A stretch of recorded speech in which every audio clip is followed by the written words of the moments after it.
तो उधर पंजाब को नया ऐवान मिल गया। 371 नौ मुंतखब अरकान असम्बली में से 321 ने अवामी खिदमत का हल्फ उठा लिया। नून लीग सूबे की सबसे बड़ी सियासी जमात बनकर सामने आ गई।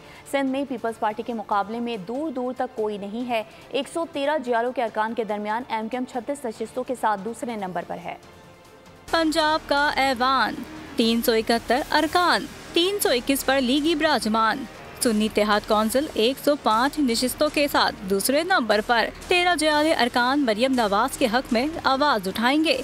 काफ लीग के 10 और IPP के 5 अरकान पंजाब असेंबली का हिस्सा। जिया लीग और तहरीक लब्बैक की एक नशिस्त। सिंध के ऐवान में जियालों का राज। पीपल्स पार्टी की सूबे में मुसलसल तीसरी इनिंग। 113 अरकान के साथ सूबे की सबसे बड़ी जमात। MQM के मखसूस नशिस्तों के साथ 36 अरकान दूसरी पोजीशन। सुन्नी इत्तेहाद की 9 नशिस्तें, GDA की 3, जमात इस्लामी की 2 कुर्सियाँ। सुन्नी इत्तेहाद कौंसिल की मखसूस नशिस्तों का ताहाल ऐलान नहीं हुआ। सब्सक्राइब करें और बेल दबाएं ताकि कोई खबर रह न जाए।